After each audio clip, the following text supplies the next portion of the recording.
I knew I was going to. As much as you, John, as many of you know, John went 4-1 against me in week 9, so to get my lead down to 10, and he got 4 right. I only got the 1, but last week we had some big games, and I was fortunate enough to come out ahead on all of them. So I had Georgia minus 8.5 against Tennessee. They were kind of in control of that game the whole way. That was one from the beginning. We saw a few drives, and I'm like, I'm looking pretty good here.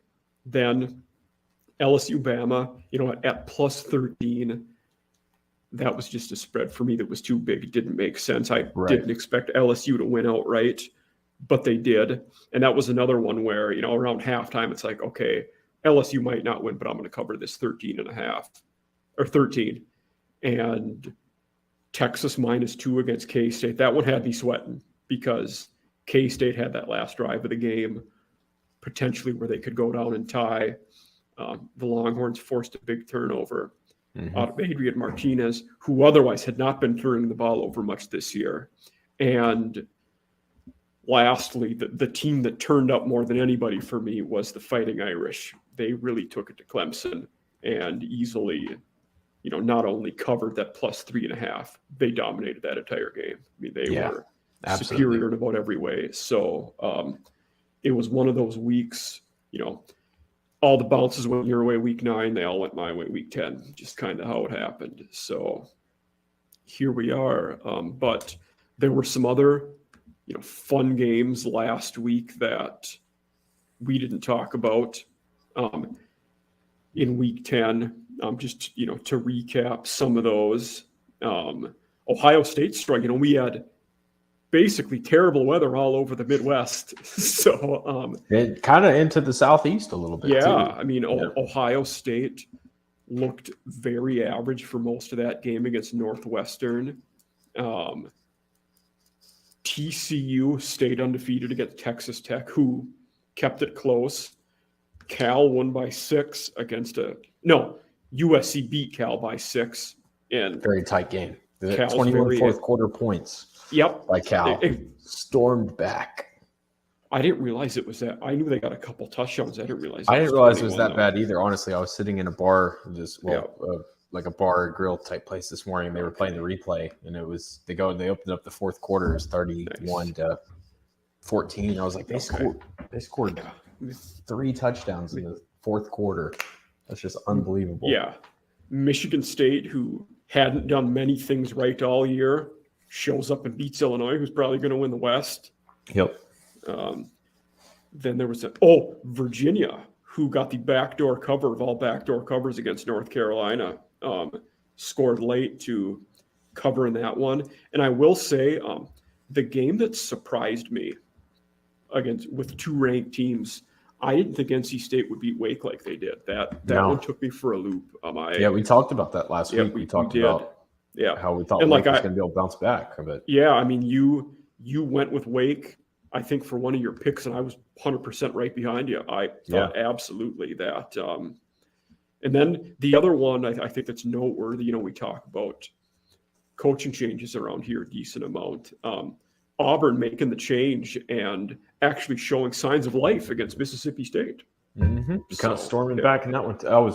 Now that video went viral with Leach on the sideline putting the chairs down. Throwing the chairs down. Yep. That was apparently after a conversation with the receivers. Yes, so that's I guess he was basically he said, you all need to catch balls and you're not taking a seat until we do that. And so I think that's what happened. But very, very funny. I think that's what happened was the part that I found humorous about that situation too was if you see the bigger picture, you'll notice one of the managers or grad assistants right behind him, like immediately putting the chairs back up after he drops them all down. Yep. Yeah, I noticed that. But I guess he was making a point, basically saying, look, nobody's taking a seat. We're not sitting down until we win this game. Yeah. And I think that was the point that he was trying to make, but it was a funny video that came out of that one. But no, I thought, to me, the biggest thing, I just want to touch on the Tennessee-Georgia thing quickly. and not elaborate extensively, but I thought it was very impressive how Georgia just manhandled Tennessee. I mean, it was an absolute pure manhandle. They were physically dominated, and I think we saw that. The other thing that's crazy about all of that is the opportunity right now is still open for Tennessee to get in the playoff because they still have the best resume. Alabama drops that game to LSU, and now all of a sudden LSU is heir apparent to the SEC championship game. Yeah. You know? Things get real interesting if Ole Miss can win tomorrow night, because then they position themselves in a great spot to maybe get in the conference title game. And we're gonna end up talking about this later. Okay, Trust perfect. me. This I is won't definitely spend too going much to come time up on later. it. Yeah, I won't spend time in fact, on it might come up with my first pick. But as always, go ahead, Mike. What is your first pick this weekend for everybody? So I like UAB -6 against North Texas. Maybe a guy, I don't want to say underrated, but a guy who might not get talked about enough is Dwayne McBride. At the college level, he is an absolute stud. He performs against everybody. He's not played in every game, and he still has almost 1,300 yards and I think 14 rushing touchdowns. I believe he's leading the country right now in rushing touchdowns. At least he was a week or two ago. He's up. He's top 3. I know that. I don't know if he's still one though, but they are getting about 450 yards a game. They're allowing less than 100, or more than 100 less than that. But I just like UAB to beat North Texas. North Texas is pretty beat up. Uni is what we expected. He's thrown a lot of touchdowns. He's thrown a lot of interceptions too. And they, Adai is running okay. Burns is an all right receiver. They have some talent, but the way UAB plays and just lines up, runs the ball, is ruthlessly efficient against teams that are on their level or lesser. I expect the Blazers to get this done and cover that 6 points. Yeah, this is one of those games I could see going either way, so I'm not going to touch it. Yeah. But North Texas's offense is either very explosive and they're running, all cylinders, or they are just dead. There's no in between. Yes, there is no. You are absolutely right about that. And like I this year in the 50-teamer fantasy league, with a bunch of the industry people that we're all in with. You have UAB's D, don't you? I did. Well, I'm not active anymore. But you did. Yes, neither am I. I went UAB's defense. I went and I had the Macklin kid, Jay Macklin. Yep. And I ended up cutting Macklin halfway through the year because he was either going for 100 yards and a touchdown or two, or he wasn't being used at all. And that was kind of the problem with that offense, is it's so up and down, it's so inconsistent. So I don't want to touch this one. So I'm going to let you have it. To talk about UAB's rushing value in those first few weeks when we knew McBride was going to be out, I had Jermaine Brown, his backup on my team, who was a fantasy stud when he was the starter. I think anybody running in that offense is going to put up fantasy points, not to the level Dwayne McBride is. A lot of it is the design too, Yeah. right? The design of that offense and how they are so heavy run oriented that it pushes that to that point. So I think absolutely, the other noteworthy thing, just like it's not really a betting point, but it's just something that's kind of cool to mention, is the fact that North Texas quarterback Austin Ayun, I think his name is. Yep.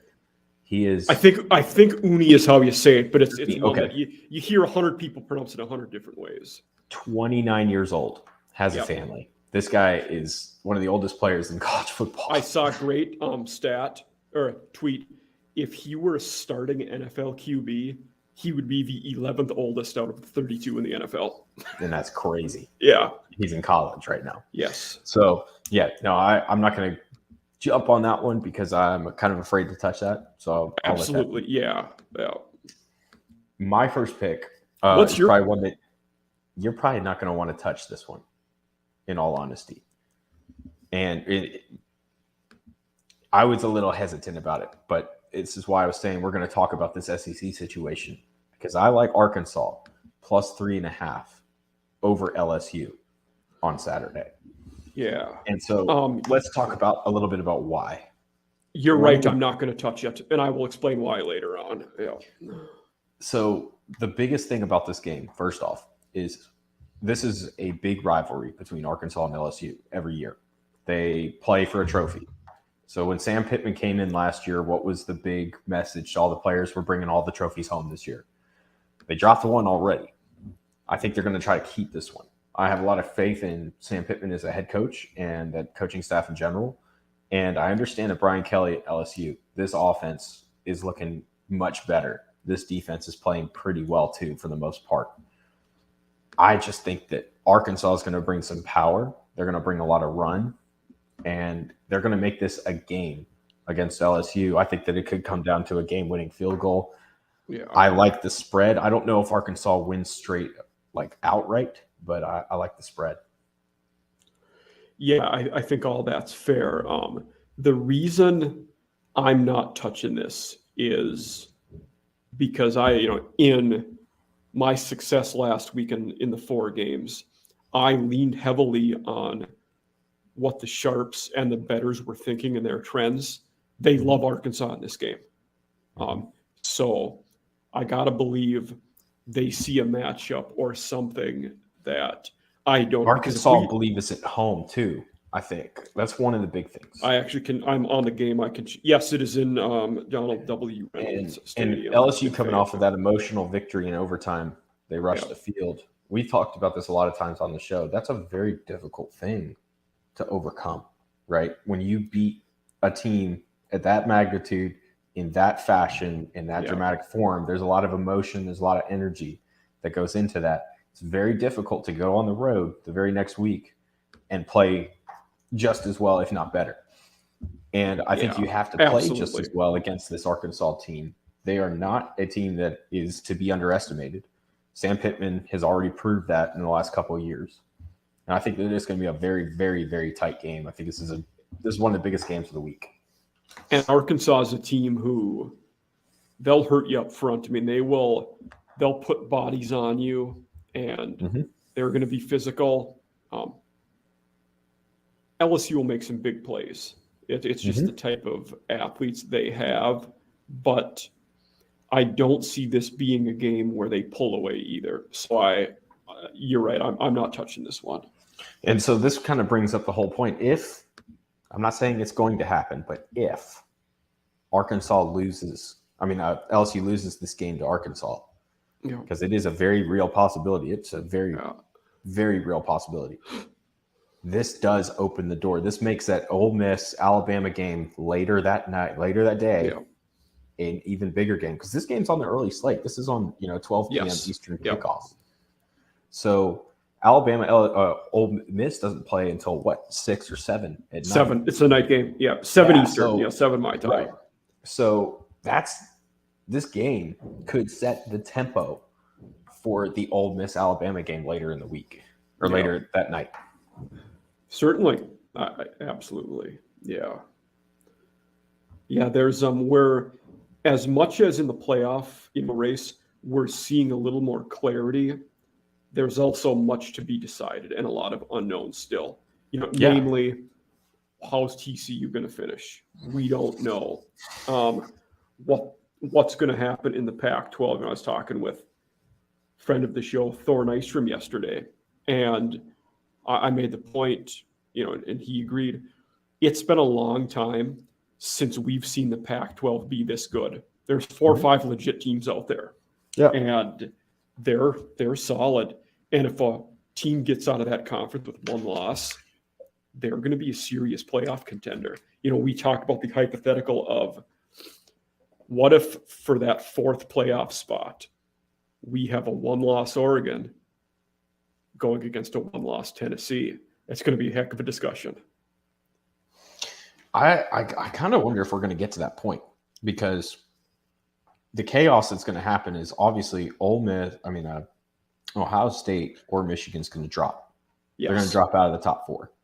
Whichever one loses that game right now. And I think as you mentioned, Thor, his system has it projected early opening Ohio State -7, I want to say. Yep, 7 to 7.5. He says it will. He says that's what it will open at. Yeah. So, and I agree. I think that's right in line with where I would put it too. Yeah, I think we talked about it on Twitter. I think I said 3.5, and it's just because I think that Michigan's proven that they can score points too. But their I'm basing that 7.5 almost solely that it's being in Columbus is why I would put it slightly over a touchdown. Right. But I think that they're very even across the board, 100%. And I think that's why I was thinking 3. But still, same principle. It's a one-score game, and if one of them goes out there and destroys the other, and it's not close, now we're talking about them dropping to 6, and they're out of the discussion. Yeah, we are. We might be anyway if we have a one-loss Pac-12 champ and Tennessee with 1 loss. I don't know. Either way it slices, I don't know if a 1-loss team from that game gets in over a 1-loss Tennessee or a Pac-12 champ. No, not with Tennessee's resume right now. Yeah. And that's going to be the other thing, too, when you are a Pac-12 team walking in there. The one that has the resume right now is Oregon. Yeah. Oregon has the resume because the only loss they took was to number 1 Georgia. So at that point, I guess that's what I'm trying to figure out is, if you take down USC, that's good. You've taken down Washington at that point if you're a 1-loss Oregon team. So I don't think they played yet. You rolled UCLA. Rolled UCLA, right? So and we'll likely end up playing one of those teams again. If we're talking about a 1-loss Oregon, you've also beaten one of those two. Well, that's why I'm projecting you've got to beat USC. Yeah. So I think USC is going to be the team there waiting, right? Well, Utah's got the tiebreaker right now, right? And UCLA still have to play. Yeah, that is tough. Yeah. That's a very long if. That's a tough one to call. That's going to be a good game. All 3 of these weeks, the last 3 weeks of the regular season are all going to be. It's going to be some tight football here, but I think that I think it's worth thinking about the SEC championship game too in all of this because who's going to go play Georgia? That's the biggest question. And it also another point that I thought about. If it comes to a 2-loss LSU who beat 1-loss Georgia, but I was going to say not even that. I was going to say if we have a 2-loss LSU going in against an undefeated Georgia in the SEC title game, we potentially may have a scenario where that game is meaningless because a Georgia will already be in no matter what, and an LSU doesn't have a chance to get in. Which we rarely think of that game being meaningless. It could be. We don't know. Yeah, no, LSU needs a lot of breaks, right? Like they need some absolute chaos. And so much of what we're saying is riding on how TCU finishes too. Yeah, we're just assuming that TCU is going to take a loss. They've got 4 conference games left to play, counting the championship game. I think it's 3, but I could be wrong about that. Well, counting the championship game. Oh, correct. Yes. So that's tough in the Big 12, But also if them and Georgia are probably the only 2 teams who can, Michigan, Ohio State too, but TCU controls their destiny. They win out, they're going to be in. An undefeated Pac-12 champ gets in the playoffs. Mm-hmm. Yep. So let's go ahead and get into your second game here, man. What do you have for us? Number 2. I forget the exact order I put. I have Wyoming -8.5 against Colorado State. And for me, I looked at this and I would have guessed this spread would be around 14.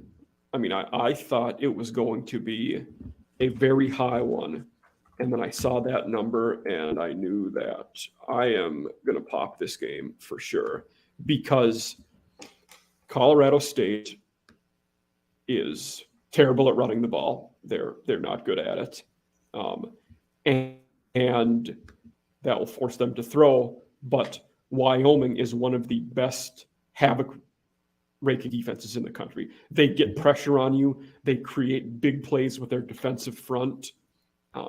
And they force turnovers. They force sacks. I don't think that Colorado State can hold up to that. I don't think they can throw the ball. When they have to throw, I don't think they'll be able to.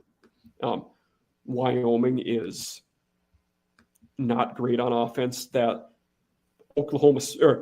Wyoming scoring enough is the one thing that troubles me with this. Andrew Peasley is below average. Swen is actually a decent running back, I think. He's a decent receiver. But I'm basically relying on Wyoming's D to cover this for me. Yeah, so that's why I like Wyoming. Yeah. When I saw this pick I think Wyoming wins. I'm not too worried about that. Like, can they score enough? Because if you go look at their schedule this year, especially the last few weeks, we're not talking about a team that typically runs away. I mean, they beat Hawaii by 7, Utah State by 14, New Mexico by 13. That Hawaii game was on the road. It's a unique place to travel to. It is. It is. And it's such a late kickoff too. Yeah. But still, it's like I hear you with all. But that Hawaii team is also The defense is solid, and if you look at Colorado State's last 5, I just pulled it up right now. That's why I have it. I've got San Jose State. They scored 16, Boise 10, Hawaii 13 or 17, Utah State 13, Nevada 17. So they're not really a team capable at this point of scoring over 20 points in a game. And so, you're going to bet on Wyoming being able to score 4 touchdowns, essentially, and keep Colorado State there. So it's not a bad bet. I'm not going to touch it, personally, because it could go either way. But I think that spread is right there on point. I think so. The spread's right there on point. Yeah. Personally. And I told you about Cole Godbout before the season started. You did? Yeah. I told you all about that guy. He is a monster, man. An absolute freak of nature. I just had to throw that out.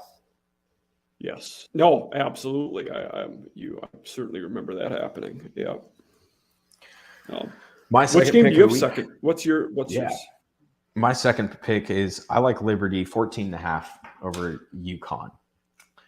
And Liberty, as everybody knows, Hugh Freeze has made them an independent. They're better than all the independent schools right now. They're 8-1. They actually just beat Arkansas, which was a surprise. They beat them by 3. This UConn team has improved, and we've talked about them a lot this year. We watched them Friday night, take care of business against UMass in really good They fashion. are one of the most improved teams in the country this year. Yes. 1,000% agree with that. But I think that Liberty right now is clicking on all cylinders. And 14.5 just seems like a very low spread to me. It's kind of like what you're talking about. I'm betting on what you were just talking about with Wyoming. I'm betting on Liberty being able to score basically 40 in this game. And I think that they're going to be able to do that. And UConn's not going to be able to keep up with that.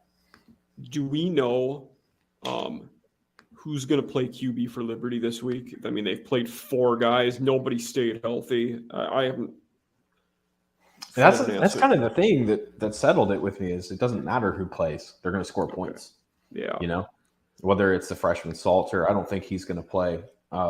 Whether it's Charlie Brewer, whether it's, I forget the other guy. Jonathan Bennett leads them in passing. I know that. Bennett, that was it. Yeah. So I don't think it matters who plays quarterback. I think that they're clicking. They're going to score 40 points in this game. UConn's defense is better, but they're not going to stop this. Liberty's got a lot more speed than them. Yeah. Jackson Mitchell, too, just to throw this out about UConn, Jackson Mitchell has been playing out of his mind. He put on UConn tape, and he is literally the defense.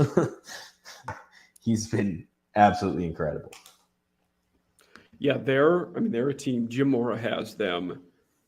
I don't want to say clicking on all cylinders. Their record doesn't indicate that. But going into the year, we would have thought they were one of the 5 bottom FCS teams and FBS teams. Sorry, and they are not. They are not at all. Like they're going to be bowl contention.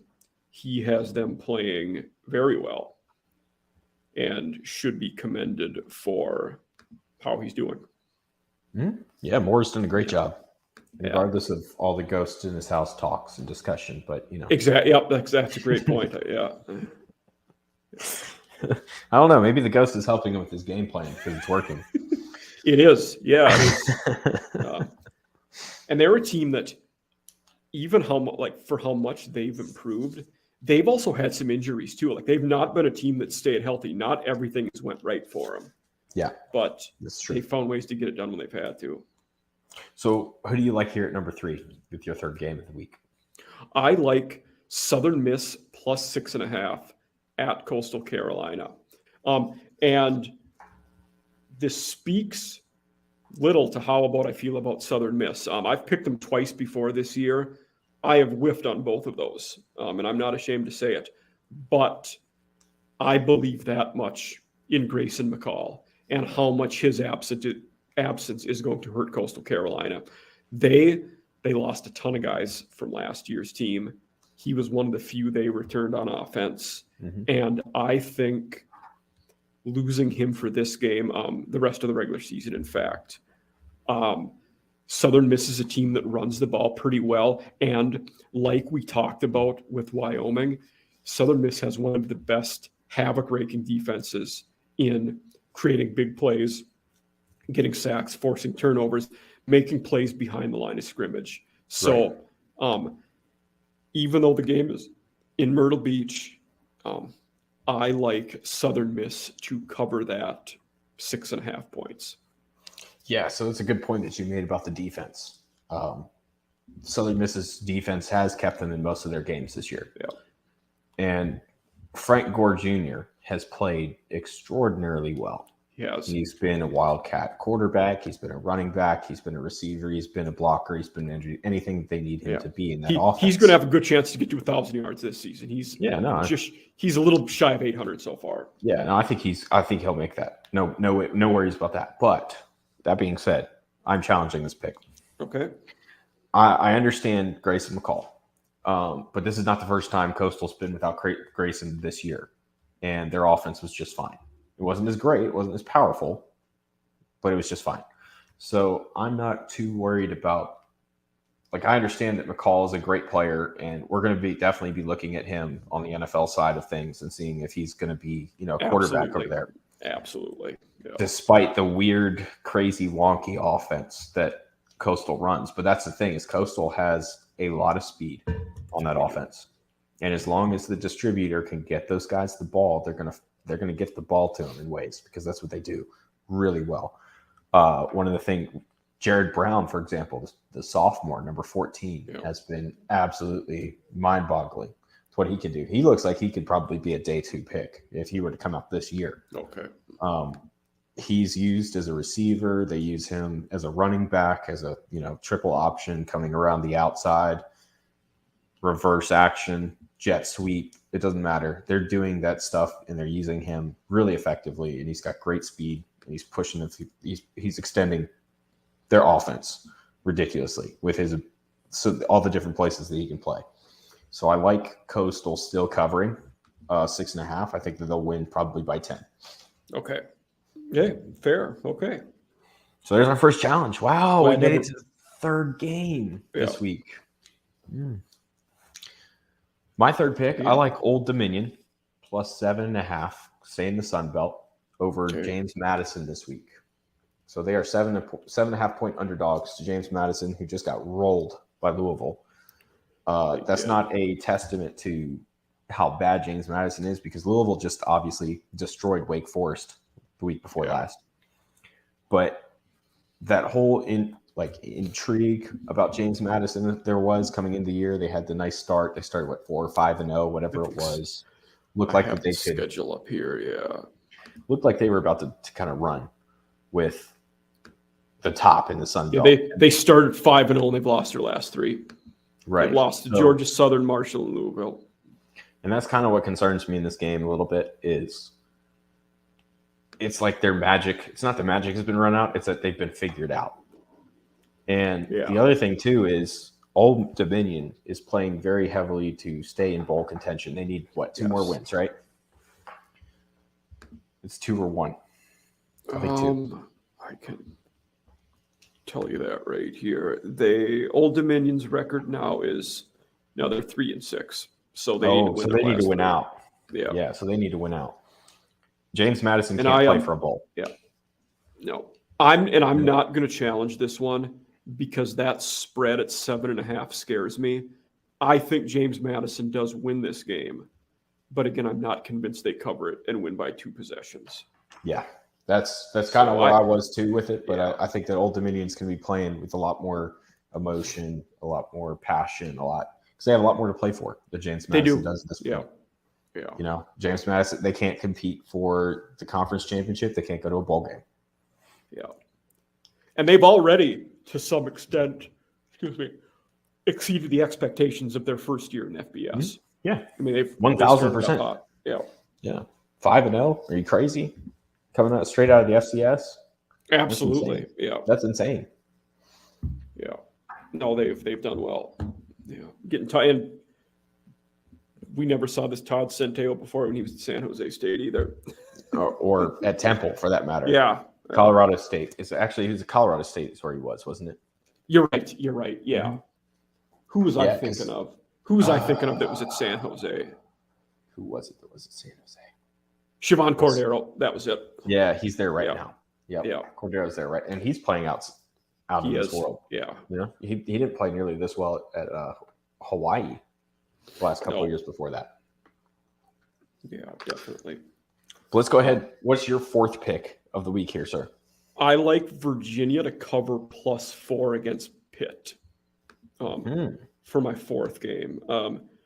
Obviously, we talked about Virginia making a backdoor cover last week in their game, but hold on, I'm drawing this game up. I forget. I don't think they did they? Or did they? I can't remember. They did. No, Virginia did cover. Okay. But I was trying to find this game. And Pitt is a team on the ropes. Abanaconda's been dinged up. Keaton Slovis has not been dinged up, but has played terrible. A few guys on defense are hurt. The rumor is Pitt's left tackle might not play. Now, we know Virginia has guys out for mysterious reasons, which they really are not elaborating on. But we've shown they can at least stick in the games against more talented teams last week. So for some of those reasons, I like Virginia to cover those 4 points. Brennan Armstrong has been hugely disappointing. So, I mean, he's thrown a ton of picks so far. By and large, Virginia's offensive line is just god-awful. They're so bad. But at least there's now consistency, and I think they know what kind of team they are. And Pitt's going to have a lot of new faces in the lineup. So I'm hesitant that Pitt can put a full game together, and they certainly might win that game. But I'm liking the Cavaliers to cover that 4 points in this game. I think that's fair. Okay. I was going to contest this, but then as you were explaining and I was thinking about it, I was like, no, I just don't even want to touch it. Yeah, those 2 teams, you never know how it's going to go with those 2. They're like, I might be wrong, and maybe Pitt will come out and win by 20. Like these 2 teams are so unpredictable. Yeah. But Pitt has not played up to what we thought they were going to be at the beginning of the year at all. I remember that first game. They came back and beat West Virginia, and it's like, oh, Pitt might pick up where they left. They might be a salty team, play tough defense, score. They really have not been at all. No, they just happen to be on the same level as West Virginia. Yeah. Well said. Yeah. And now we have Coach Narduzzi over there going on about what was he saying a couple weeks ago? Oh, this team is undefeated in my eyes or whatever. Yeah. Oh, if we just have that or that happen, we're undefeated. That's every. And I think he's a heck of a coach. But yeah, that statement was an odd one. That he has a lot of odd statements. Let's just be real. He says a lot of things that are just like that's not even cliche head coaching material. That's just I don't even know where that came from. That's a good point. Yeah, no, I think that's very fair. But I think that's what concerns. That's what. Yeah, I don't want to touch that one because it's okay. You just never know. Brendan Armstrong has looked great at times. He's looked terrible at times. you think with Lavelle Davis back that Virginia would be the strong passing offense between him and Billy Kemp and Arms and the other guy. I can't think of his name. Thompson. Yep, Keaton Thompson. You think that they'd be a great passing offense, and they're just not consistently on that. So, but you just don't know if Pitt's going to show up. That's a tough one. You don't. Yeah. So, I know some certain people. You're next.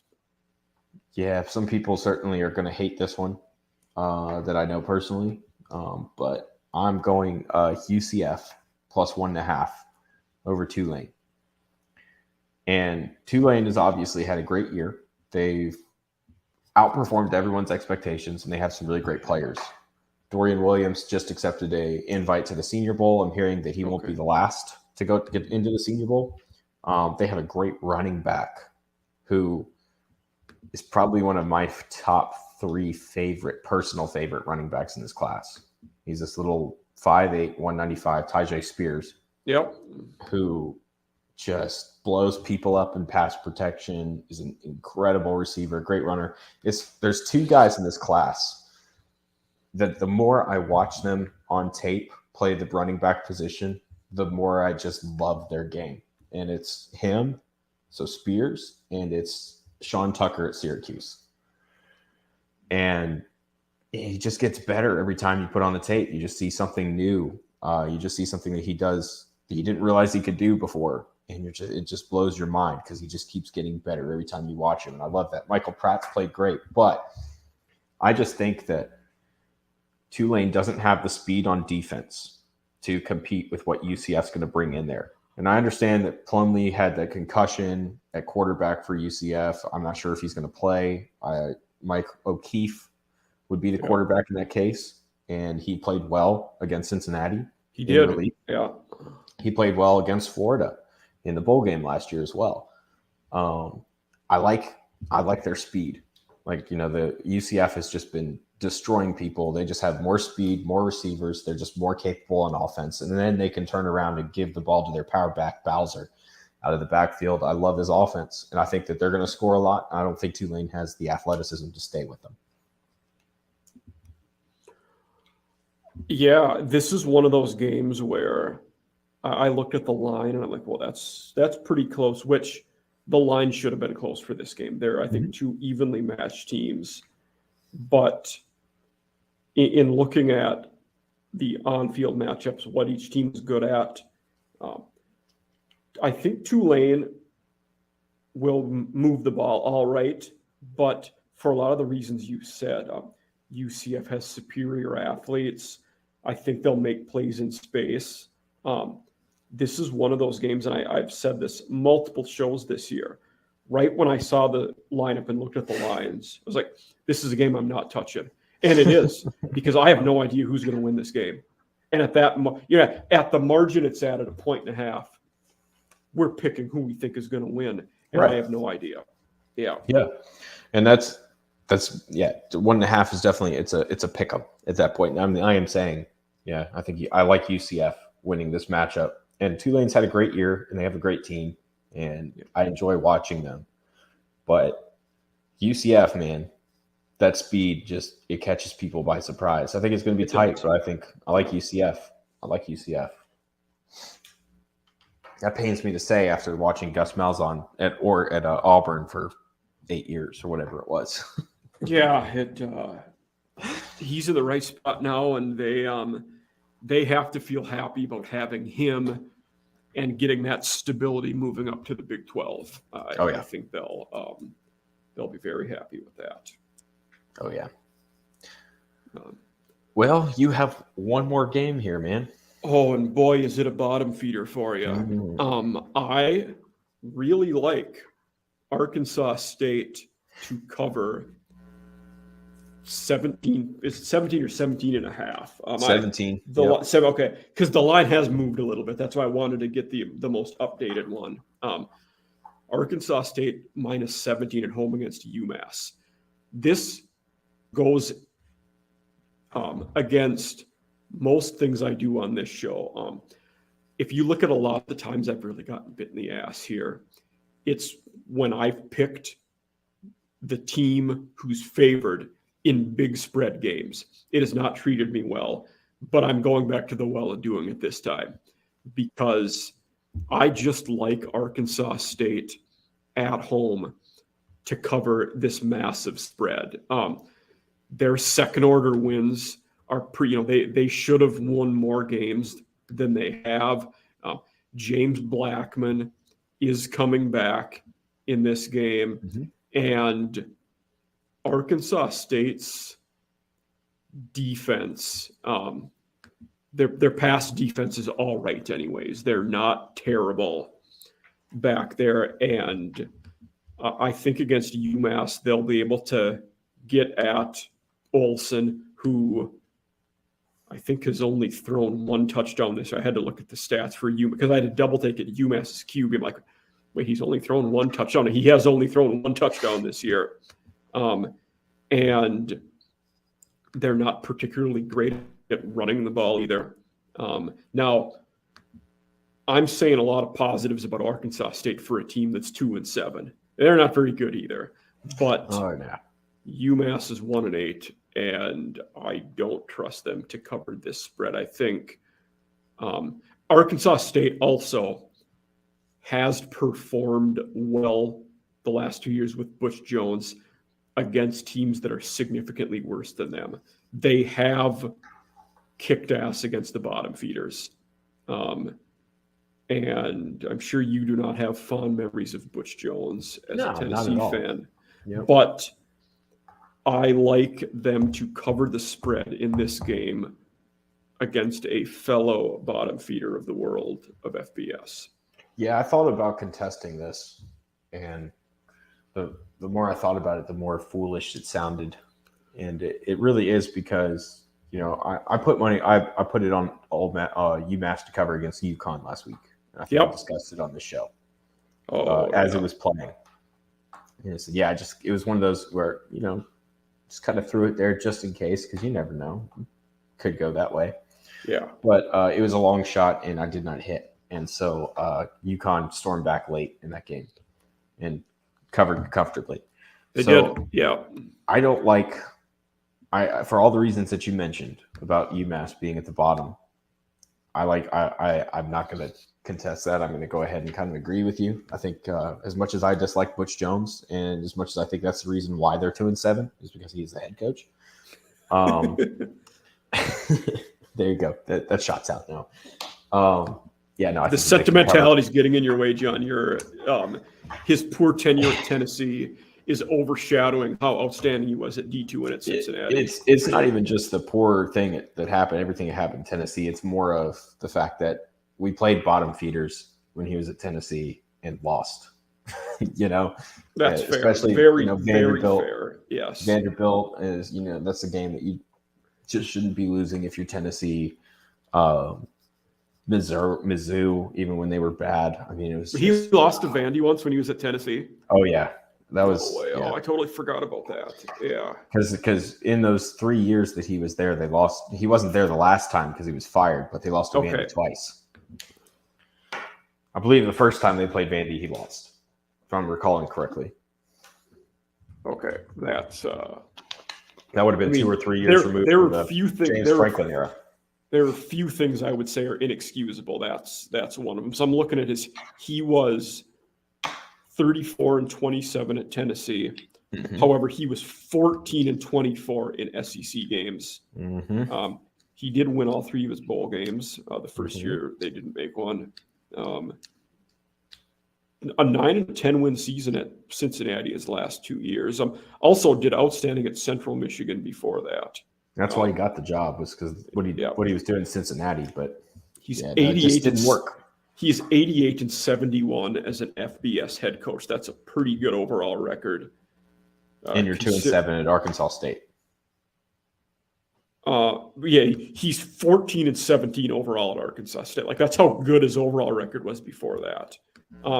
I remember thinking at the time, I thought Tennessee fired him earlier than they should have. I mean, he had 2 9-win seasons. Then they fired him middle of the next year when they were 4-6. And up until this year, that program hadn't responded well to that. The Jeremy Pruitt years were just not good. And it's not only that the years weren't good, their coaching searches were so bizarre, like with the Schiano stuff and everything around him. Like, it's like nobody there could get on the same page as anybody else. Mm-hmm. But it appears they have found their guy to this point. So bravo, Tennessee fans. You have won Finally. games. Yeah, you have won in a place where you should be winning. Nebraska someday hopes to use your They blueprint. aspire to be Tennessee. They do, yes. God, it's funny we say that. At this point, I think Nebraska fans would be okay with aspiring to be Mississippi State and South Carolina.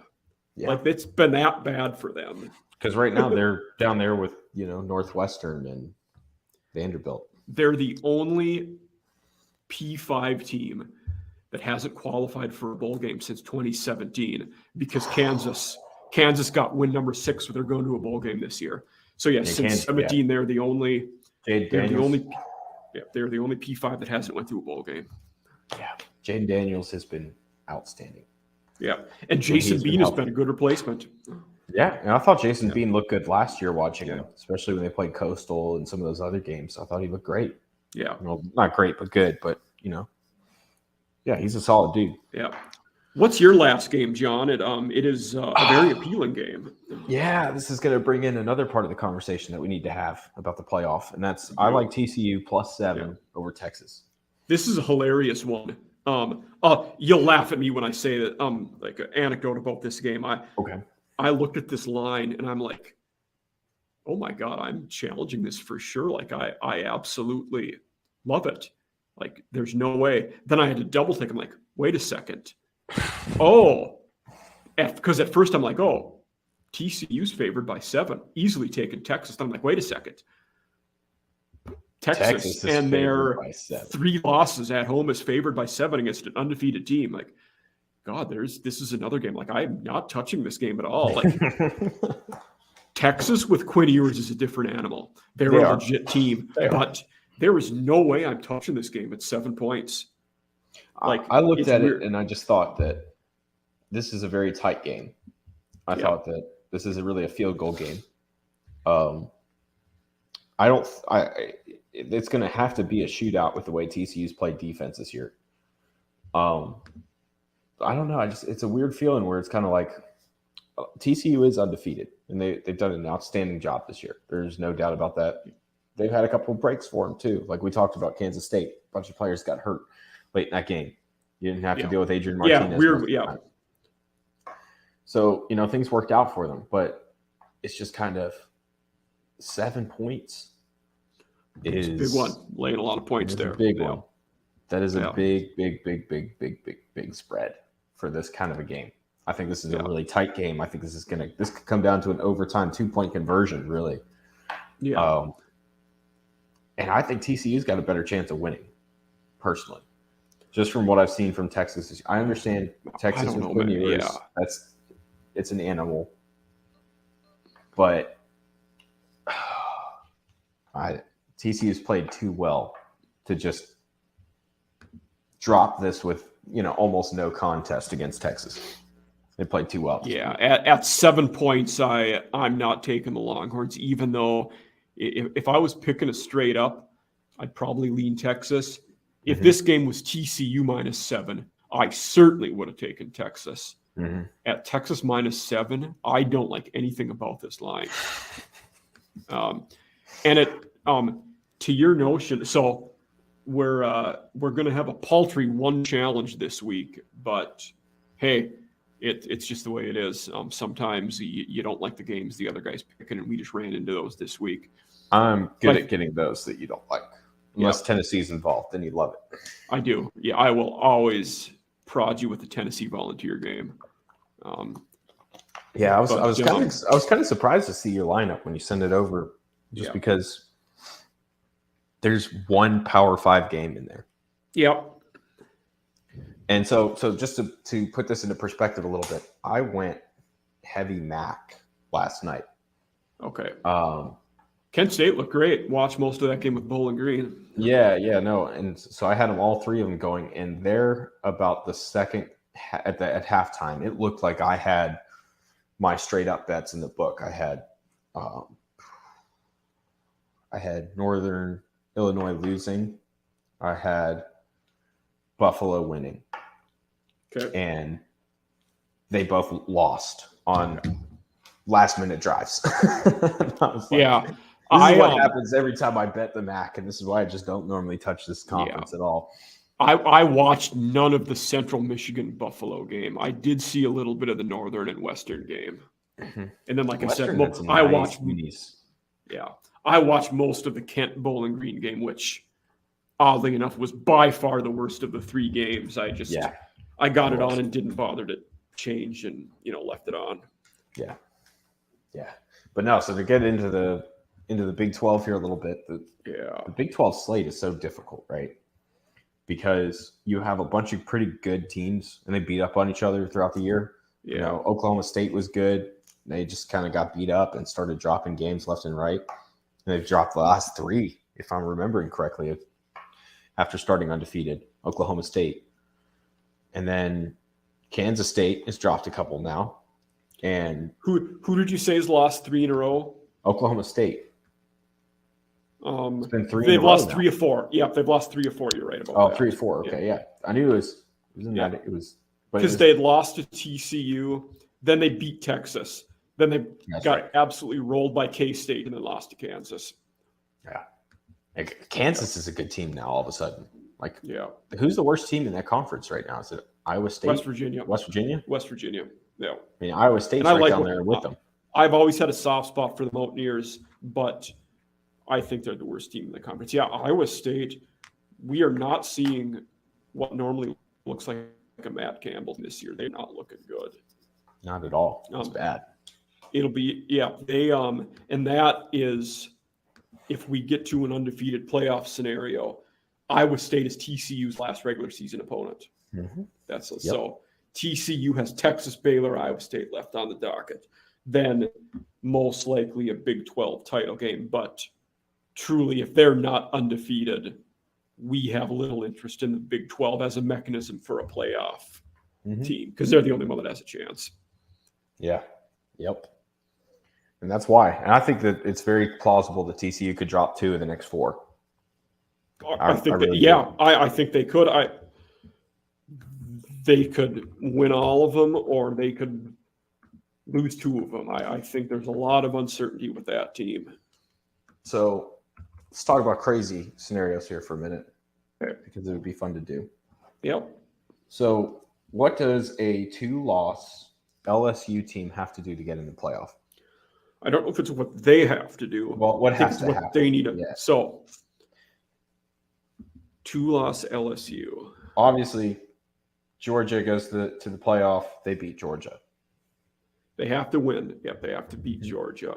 That's a project within itself. But the debate here is going to be, or one of the debates. There's a few. They might need. Either they need everybody in the Pac-12 to lose another game, or they need to get in over a 1-loss Pac-12 team, one or the other. Okay. I also debate the scenario of, do they need Tennessee to lose another game? Does a 1-loss Tennessee, who didn't play in the SEC championship game, get in over a 2-loss SEC champion LSU? I think you can make the case either way in that debate. Yeah. And you might, to something you mentioned earlier, in that Michigan-Ohio State game, you might need it to be an ass-kicking. You might need the team that loses to look really bad. Maybe not. It might be enough for that team to lose. But you have to beat Georgia. You have to hope TCU loses a game. You have to hope Michigan and Ohio State is a blowout. You need TCU to lose 2, really, I think. I don't. I actually think TCU losing 1 probably is enough. Because I think TCU loses the Big 12 done playoff wise. Okay. All right. So let's say Ohio State goes out there and rolls Michigan. Okay. If LSU beats Georgia, Ohio State goes up to 1, assuming they win, which I'm sure they could beat Illinois, right? Yeah. So Ohio State moves up to 1. They're undefeated. It's sitting there. It looks like the only undefeated team at 13-0. Yeah. So number 2, how many spots does Georgia lose? Probably just 1. They probably have to drop to 2. 1. Yeah. They go to 2. Georgia goes there at 12-1. Then who's your 3 team? Does Oregon only have 1 loss in a Pac-12 win? Because if they do, it's them. Yeah. So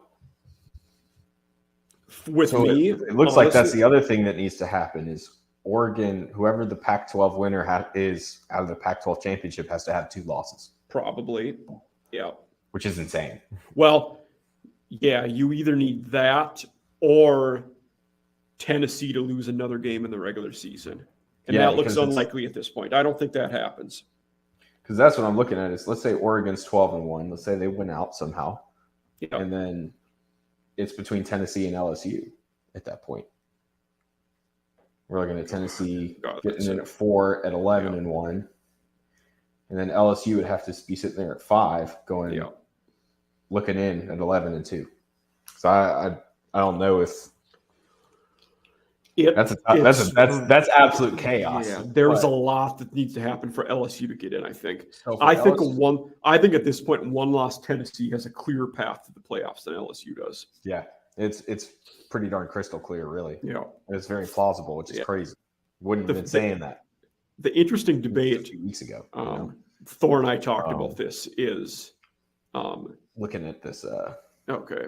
I'm saying so we need Ohio State or Michigan to thrash the other one. Yeah. That has to be the start.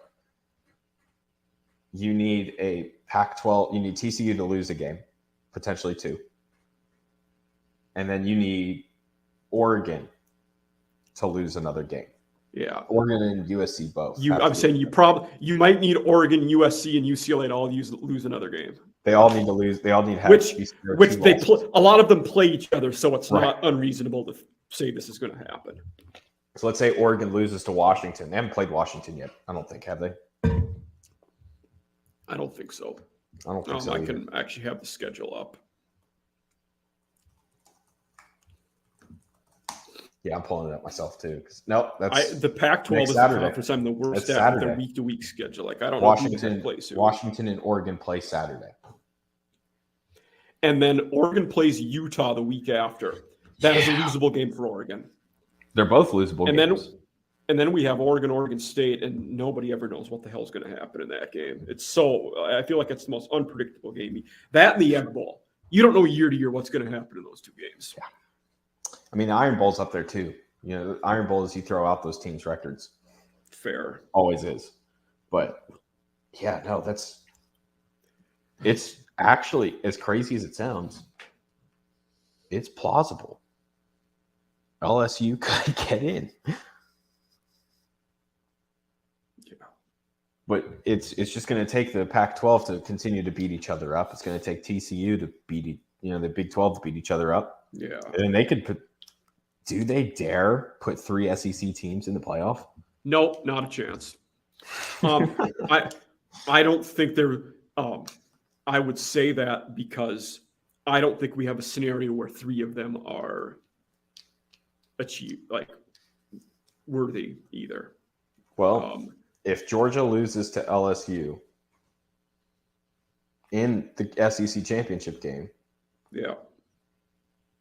and Tennessee sitting there 11-1, you've got 2 lost teams in the Pac-12. You've got TCU with a loss, maybe another loss in the Big 12 championship. I think for your scenario to take place of 3 SEC teams, you need the loser of Ohio State, Michigan to also drop a second game. I think if one of those teams is undefeated and the other one only has 1 loss to the other, that second team might get in over a third SEC team. and I have no problem with that. Right. Well, you are a Northern guy, so I'll blame it on that. Fair enough. Yeah. A Big 12 man yourself, or Big 10 man yourself. So, which I can't say that.